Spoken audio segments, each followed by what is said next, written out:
Welcome to the Workology Podcast, a podcast for the disruptive workplace leader. Join host Jessica Miller-Merrill, founder of Workology.com, as she sits down and gets to the bottom of trends, tools, and case studies for the business leader, HR, and recruiting professional who is tired of the status quo. Now here's Jessica with this episode of Workology. One of the most popular articles on the Workology website is about autism hiring programs. I wrote this article while working with a technology startup that provided resources for caregivers of children who had disabilities and needed access to resources and support. It's been one of our most popular articles for job seekers and their family members who identify as autistic. However, there is a lot of debate about autistic-specific hiring programs and the types of jobs they can or cannot do. And that's what we're talking about today. This episode is part of the Workology Podcast. It's part of the Future of Work series powered by PEAT, the Partnership on Employment and Accessible Technology. In honor of our 30th anniversary of the Americans with Disabilities Act this year, we're investigating what the next 30 years will look like for people with disabilities at work and the potential of emerging technologies to make workplaces more inclusive and accessible. Today, I'm joined by Haley Moss. Haley is the author of Middle School, The Stuff Nobody Tells You About, and a freshman survival guide for college students with autism spectrum disorders, The Stuff Nobody Tells You About. She also illustrated and contributed to the anthology, What Every Autistic Girl Wishes Her Parents Knew. Her writing about autism, neurodiversity, and disability has appeared in publications such as The Washington Post, ABA Journal, HuffPost, Teen Vogue, Fast Company, and more. Haley also co-hosts the Spectrumly Speaking podcast, which is dedicated to women who are on the autism spectrum. In addition, she has a forthcoming scholarship on lawyers with disabilities, disabilities intersection with standardized testing, as well as on crimes against disabled children. She currently serves on the Florida Bar for Young Lawyers Division, Board of Governors, the Constituency Board for the University of Miami, NOVA, Southeastern University Center for Autism and Related Disabilities, and the Board of Directors for Different Brains. She is the chair of the Unicorn Children's Foundation Junior Board and is a co-chair of the Miami-Dade chapter of Florida Association for Women Lawyers Diversity Committee. Wow, Haley, that is a lot, and I'm so excited to have you on this podcast. Welcome to the Workology Podcast. Thank you so much for having me. Talk to us a little bit about your background. That's always one of the best questions because I never know exactly where to start since it's so broad, but I was diagnosed with autism when I was 3 years old. I feel like that's kind of the first starting point. And you have to understand, I was diagnosed back in the late 90s when our understanding and awareness, so to speak, of autism wasn't what it was today. We didn't have these same statistics of 1 in 54 children. Over 2 million adults are on the spectrum estimated. So we didn't have the same prevalence or identification that we do then. So it was a very different world when I was first diagnosed with autism. And today, I know this is a huge fast forward since we're talking a lot about work and not my entire life story. So I went to the University of Florida. I graduated with 2 degrees. I graduated in criminology and psychology. I did a minor in disability and society, which kind of started that disability studies theoretical interest of mine as well. And I went to law school at the University of Miami. I am proud to be an attorney. I passed and took the Florida bar exam. I was practicing in healthcare and international law before going on my own to do disability inclusion consulting and speaking and trying to help educate and empower people. So that's kind of where I am now and what I'm trying to do. And I really am a huge nerd about the Americans with Disabilities Act, which I'm so glad that you brought up too. And that's kind of where the personal and the professional backgrounds come together for me. I love it. And it's great hearing your story about, from the beginning to present day. We're talking today about the future of autism hiring programs with you, among other things. One of the things I did want to make sure we talked about, because in our prep call, we talked about stereotypes. And I know that you have some opinions about perceptions of the autistic community and the jobs that they can or cannot do. So could you share with us a little bit about some of those? Absolutely. So I think that there is a huge binary of what society and employers think that autistic people can do in the jobs that they think we're best suited for. So what I tend to see and notice is a lot of recruitment from tech companies. And I think it's wonderful. There's plenty of autistic people who are very, very gifted when it comes to science, engineering, technology, and mathematics. Unfortunately for me, I went to law school. Like most people who went to law school, I like to joke that I went to law school because math is not my strong suit. When I was in first year contracts, anytime they'd make us calculate damages, every single person would look at each other and start laughing. And because we just didn't know how to do it very well. And we're like, this is more math than we bargained for coming to law school. So I don't really fit into that tech stereotype at all. And the other stereotype tends to be people who are labeled as having higher support needs or might not be seen or given the same opportunities to be independent. They may have co-occurring intellectual disabilities. They may also need more support in their daily lives. And a lot of programs that work on recruiting those folks focus in the retail and service industries. So when you see things like car washes and bakeries and these types of contained businesses that are usually owned by very well-meaning families and people just to employ folks who are autistic or have intellectual and developmental disabilities, or you see these people working in service like in my local grocery store.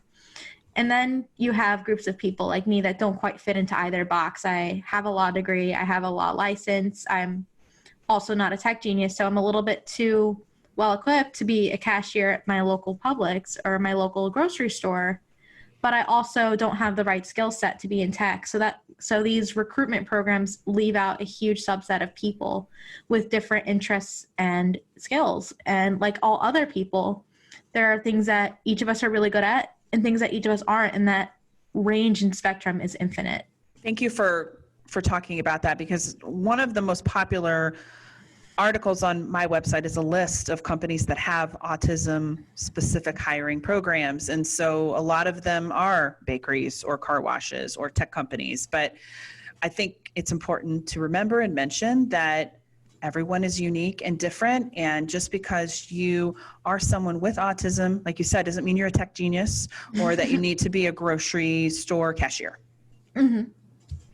On the heels of this, I am thinking about autism hiring programs. I talked a little bit about the article that we have that's very popular on the Workology site, and many companies have created these autism-specific hiring programs. Are you in favor of these kind of programs, or do you think they hurt more than they help?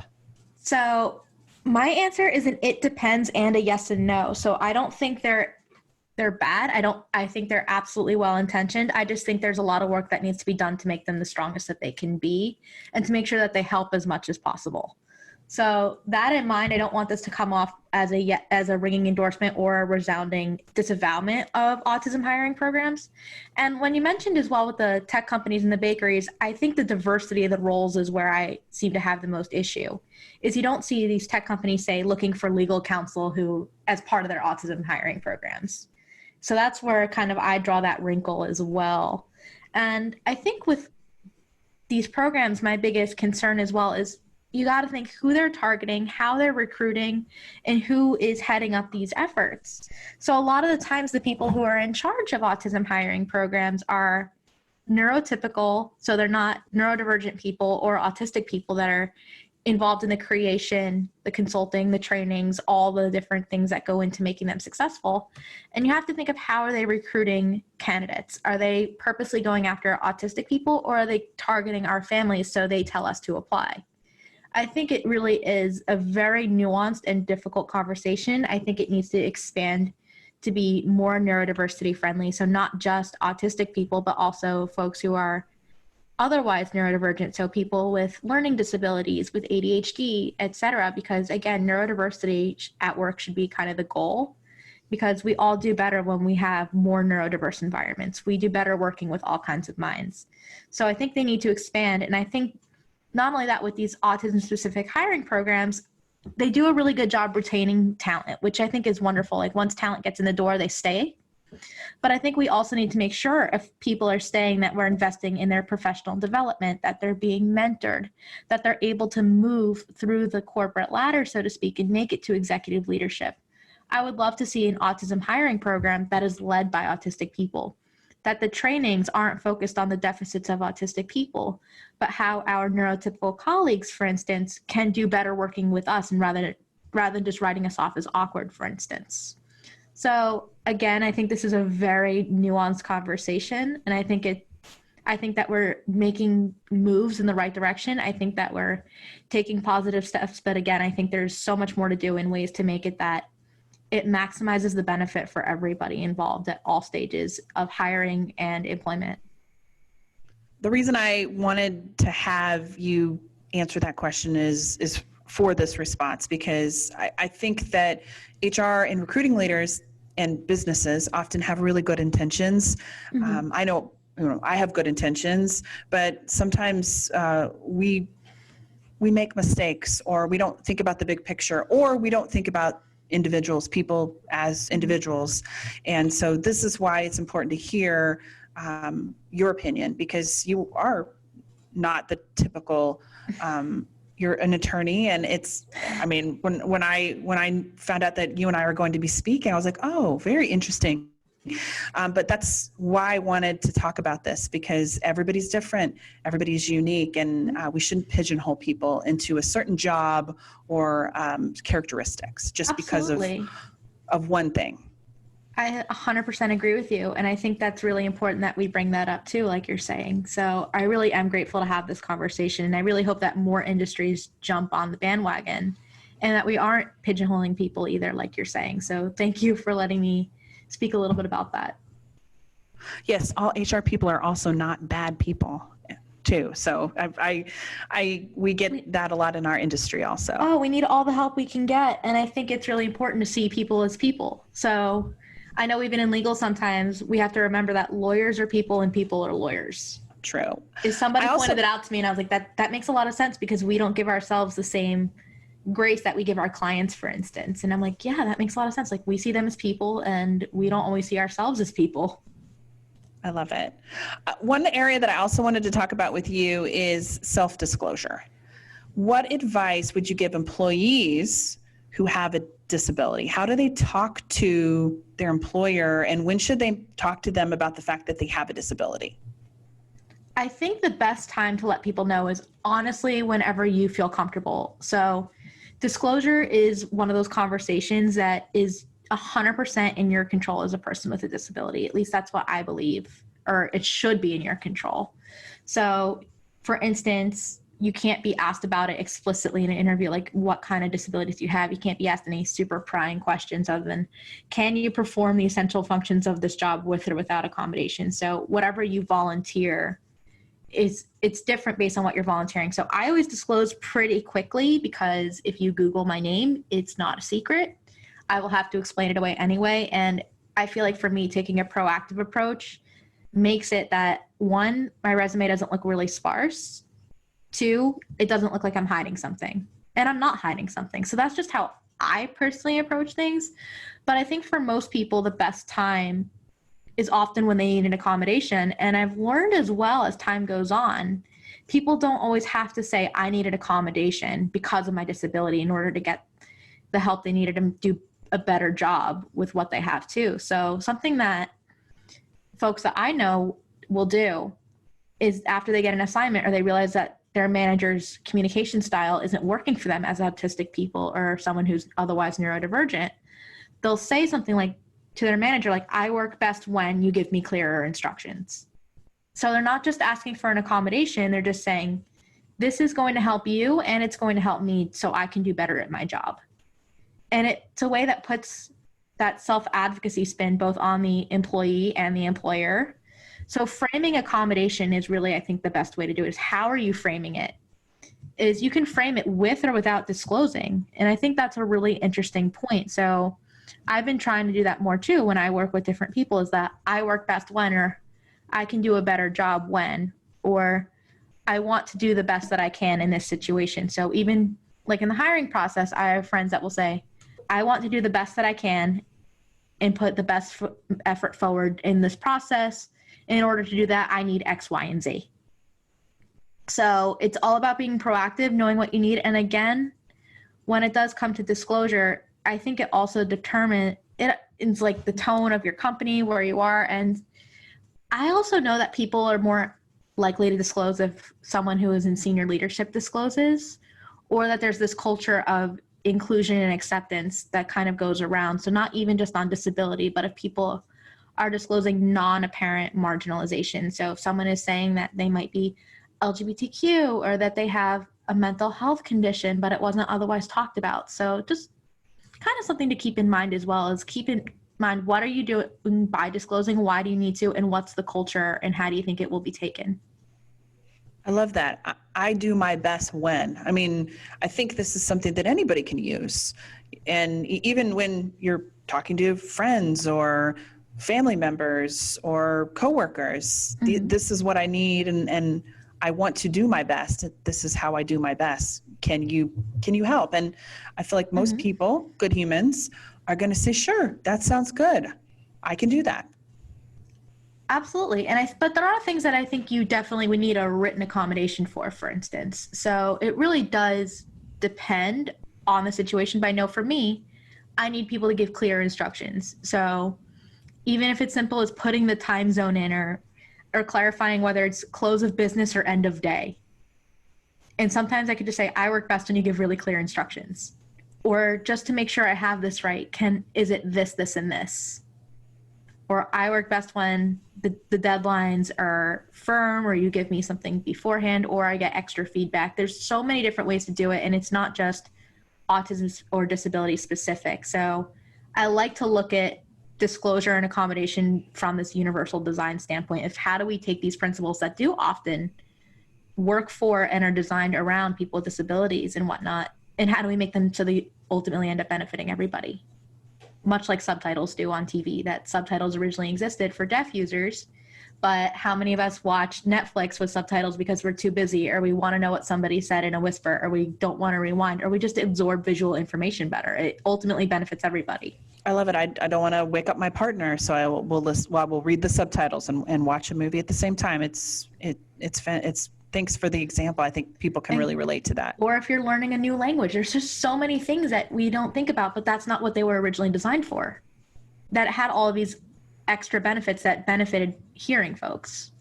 Let's take a reset. This is Jessica Miller Merrill, and you are listening to the Workology Podcast, sponsored by Workology. Today we are talking with Haley Moss about autism hiring programs. This podcast is part of our Future of Work series in partnership with the Partnership on Employment and Accessible Technology, or PEAT. The Workology Podcast Future of Work series is supported by PEAT, the Partnership on Employment and Accessible Technology. PEAT's initiative is to foster collaboration and action around accessible technology in the workplace.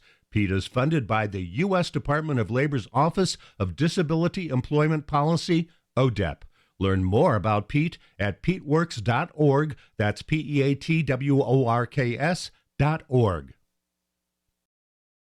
Let's talk about technology. With so many people working from home and doing it remotely, I wanted to talk about accessibility. What are some trends and best practices that you're seeing right now? So right now I'm seeing that everything is far more accessible generally, which I think is wonderful, because I have so many autistic friends who struggle with the social politics of being in an office, that it was just miserable for so many of us, because it's like, I don't know how to talk to this person, I can't do this, blah, blah, or even just things like my office has really terrible fluorescent lighting and it gives me migraines, and it also hums all day. And now that I mention that, you probably will think about this every time you hear fluorescent lights. I'm sorry. But there's so many factors that are at work in the office from the old days, or the before times, however you want to call it, that now aren't in play. So I think it's far more accessible. And there were a time where you would request flex time or work from home, and it would be seen as an unreasonable accommodation because it might be too burdensome on the employer. And as we've noticed now, that isn't quite the case. So with best practices, I think it really is down to open communication. And with all the different technology we have, communicating openly is a lot easier. But then again, I think, like we talked about before we started recording, boundaries are key. So if you are currently slacking, or you have your texts on, or your emails, like, you have to set boundaries too. So that's kind of the trend that I am most worried about as far as accessibility, is we're becoming almost too accessible as humans rather than accessible from a disability standpoint. So that's something that I'm thinking about too, but I really am excited. And I think it also opens opportunities for those who can't get to physical spaces or that might have never taken a job in a certain industry because it required a burdensome move or it was a high cost of living. So I look at it that this working remotely thing opens so many doors for so many different people. I agree. It's great. My commute is short, but the boundaries piece, I think, is going to be an ongoing challenge for everyone. I'm still trying to figure it out because I'm like, I try to treat it like 9 to 5, but I also realize you're not 9 to 5 accessible anymore. And at least in legal, people I know are reporting working longer hours than ever before because of this expectation that you're always on or able to be reached because you're home. I have had that too. And so like the reason kind of this conversation came up, to give some context to everybody else, is I put do not disturb on my Slack so that I didn't get any messages, because it's very challenging. I'm recording a podcast and I'm in a conference room and I'm talking with Haley. I want to give Haley all of my attention, but it's very challenging when you get 50 Slack messages and it's all and needed right away. It's not needed right away. They can wait a few minutes until the end of the interview, but my brain gets distracted and wants to say, oh, I need to solve this problem, instead of talking to Haley and putting together a great podcast. I like to kind of go by this idea of strategizing because I'm someone who struggles with executive functioning. So planning, staying on task, staying organized. I like to go, is it important? Is it urgent? Is it important but not urgent? Is it urgent and important? Like ask those questions and then kind of delegate that way and rank the tasks based on if it's urgent and important, important but not urgent, urgent but not important, or neither. And the things that aren't either or, I could just keep putting off until I have more time or have just extra emotional and mental bandwidth for it. I want to go back to virtual workplace technologies. Are there any that you're loving right now or really impressed with that you wanted to share? I think I'm really impressed that I'm seeing more transcripts and more subtitles on things. So I know that everybody is kind of tired of being on Zoom all the time. And I know sometimes for me, being on Zoom can be exhausting for hours on end. Like I still have to look at people's faces. I still have to listen. And what if my mic is on when I'm busy with something? But the fact that a lot of these things are still able to have transcripts, recordings, things like that, that's stuff that really does impress me. And I love when I get a recording with a transcript after the fact, because I'm someone who does better with written information and visuals rather than just following all the auditory information. So that's something I'm really excited about. And I think technologies around that should be more commonplace at work. So even if you do have things that are recorded or different webinars or things like that, even podcasts, that having a transcript, I think is so helpful for so many employees and folks, because even if you don't have a hearing impairment, like we were saying, even with this universal design thing, when we were talking about captions, that it helps me as someone who does do better with visual processing than auditory. And it just makes me really excited. And I can also read something faster than I could watch it, and I can retain the information better. So I'm really excited seeing that, oh my God, a meeting might actually be just a transcript or a caption. That is so helpful. I'm really loving meetings that are archived, that I can listen to or read the transcript later, so I don't have to be present at the actual live event, and I can do other things and then come back to it maybe when it can have my full attention. Exactly. I've been doing that because I was part of this disability training that goes on every week that's for the disabled community, and it's always at the least convenient time for me on Sunday afternoons. And I just don't want to do it on a Sunday afternoon, especially because we're in different time zones. It just isn't convenient. But later in the week, they always send the recording, the archive, and the transcript, and then I follow along then, and it's on my time when I can give it my full attention. And I'm not concerned about what my plans are on Sunday. I love it. And then all your attention is devoted to that one activity and not 500 things that you're doing at 2:00 in the afternoon on a Wednesday. Exactly. For employers who have an accessibility request from an employee, do you have any recommendations for HR leaders on how they should begin researching or learning about accessibility technology options? I think it's a challenge right now for figuring out where to start.